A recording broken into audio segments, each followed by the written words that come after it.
የተወደዳችሁ የያሮስ 2 ቤተሰቦቻችን እንዴት አላችሁ? እንዴት ቆያችሁ? ያሮስ 2 ተጀምሯል። ዛሬም አንድ ርዕሰ ጉዳይ እየመጥቻለሁ። ሁሉ ጊዜ እንደብለው በአንዲት ርዕሰ ጉዳይ ሰፋ ያሉ ሐሳቦችን የምናነሳበት ያሮስ ነው። ይሄ ያሮስ 2 ማለት ነው። ያ ማለት በ7 ሰዓት ቀትር፣ በምሽት 1 ሰዓት፣ በምሽት 5 ሰዓት በአንዲት ርዕሰ ጉዳይ ብቻ ብዙ ሐሳቦችን የምናንሸራሽር ነው የሚሆነው። እንግዲህ ካሁኑ በአሁኑ መረጃችን የምናስደምጣችሁ ከዚህ ከአዲስ አበባ ሀገረ ስብከት ጋር በተገናኘ ነው። ሁለት የተለያዩ ሐሳቦች የተደመጡ ነው። የመጀመሪያ በብፁዕ አቡነ ሕርያቆስ ላይ እንዴት ነው የአዲስ አበባ ሀገረ ስብከት ሊቀ ጳጳስም ደግሞ ይዞም የሀዲያ ሀገረ ስብከት ሊቀ ጳጳስም የሚሆኑት? ምክንያቱም አዲስ አበባ ብቻውን ሰፊ ነው፣ በጣም ብዙ ነው። ብዙ አብያተ ክርስቲያናት አሉበት፣ ብዙ ገዳማት አሉበት።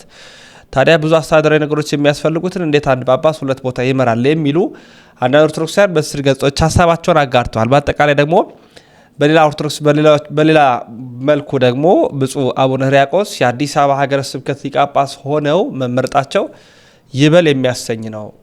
ቅቡልነት ያለው ነው። ጸሎተኛ ናቸው፣ የሃይማኖት አባት ናቸው፣ ይገባቸዋል የሚሉም አሉ።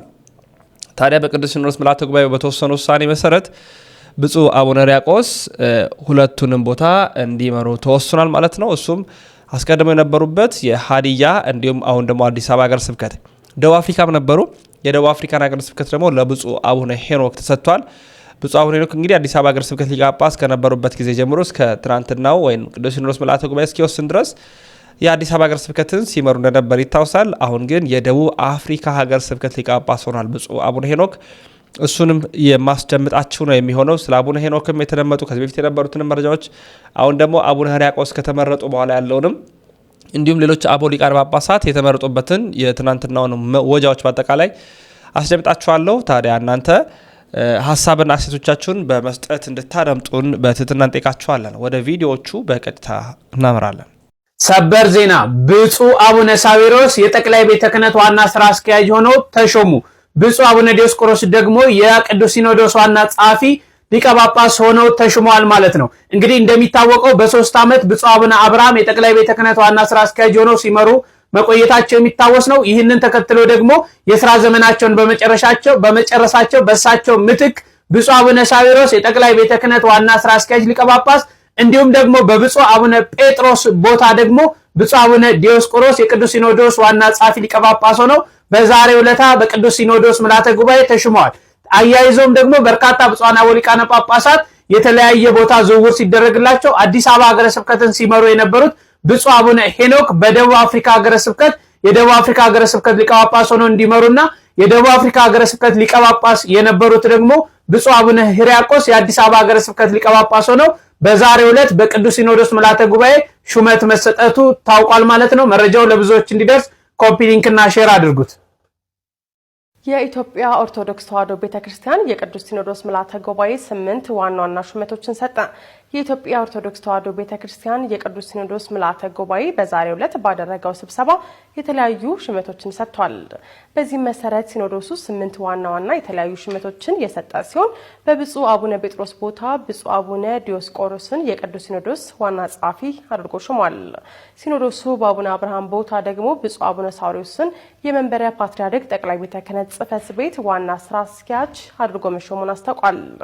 ብፁዕ አቡነ ሕርያቆስን የሀዲያ ሀገረ ስብከት እንደያዙ የአዲስ አበባ ሀገረ ስብከት ሊቀ ጳጳስ ተደርገው የተሾሙ ሲሆን ብፁዕ አቡነ ናትናኤል ዘኮሎራዳን የቅድስት ሀገረ ኢየሩሳሌም ገዳማት ሊቀ ጳጳስ፣ ብፁዕ አቡነ ናትናኤልን ሚኖሲታን እንደያዙ የኮሎሪዳ ሀገረ ስብከትን እንዲመሩም ተመርጠዋል።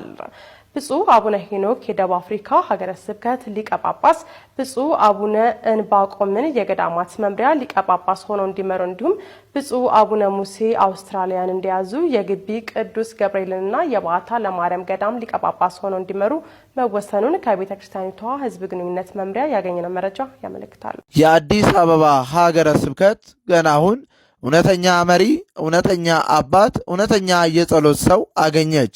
እኒህም ብፁዕ አባታችን አቡነ ሕርያቆስ ናቸው።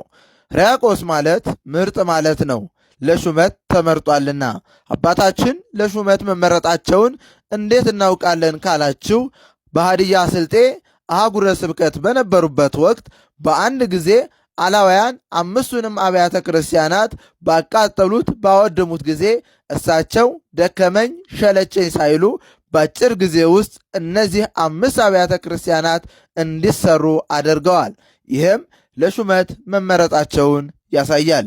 አንድም ሕርያቆስ ማለት ረቂቅ ማለት ነው። ረቂቁን ምስጢረ ሥላሴን አስፍቶ አሞልቶ ይጽፋል፣ ይናገራል፣ ያስተምራልና አባታችንም ረቂቅ የሆነውን ምስጢረ ሥላሴን ለሰው በሚገባ ሁኔታ ይናገራሉ፣ ያስተምራሉ፣ ይገልጻሉ። አንድም ሕርያቆስ ማለት ፀሐይ ማለት ነው።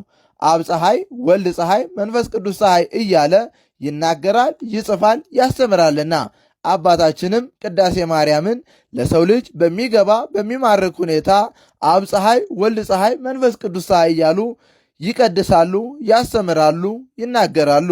አንድም ሕርያቆስ ማለት ብርሃን ማለት ነው። የምእመናንን ልቦና በትምህርቱ ያበራልና አባታችንም እንዲሁ ወንጌልን በማስተማር ወንጌልን በመስበክ ወንጌልን ለምእመናን በማዳረስ በሰው ልጆች ልቦና ውስጥ መልካም የሆነውን የእግዚአብሔርን ቃል ይናገራሉ፣ ያስተምራሉ፣ ይገልጻሉ። አንድም ሕርያቆስ ማለት ንህብ ማለት ነው።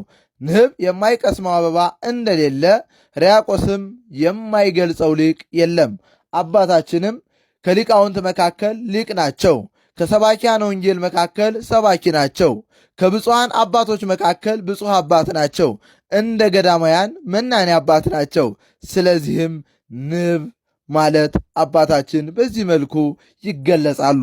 ታዲያ የአዲስ አበባ ሀገረ ስብከት እኒህን መልካሙን የጸሎት አባት ባህታዊን እውነተኛውን መሪ አገኘች። እንኳን ደስ አላችሁ።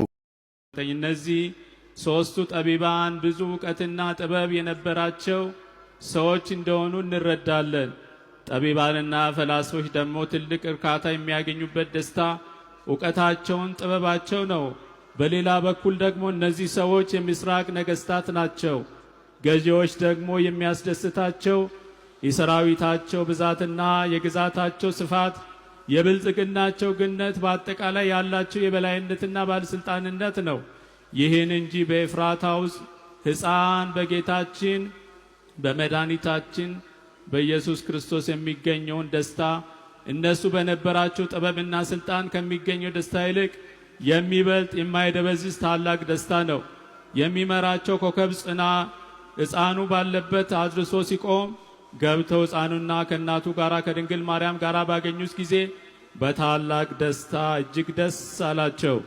ታዲያ ይህን ክብር ለማየት የታደሉት ምስኪን እረኞችና የእውቀታቸው ምንጭ የንግስናቸው መሰረት እነርሱ እንደሆኑ አምነው ራሳቸውን ዝቅ አድርገው ፍለጋውን የመጡ ሰብአ ሰገል እንደሆኑ እንመለከታለን። ምንኛ መታደል ነው!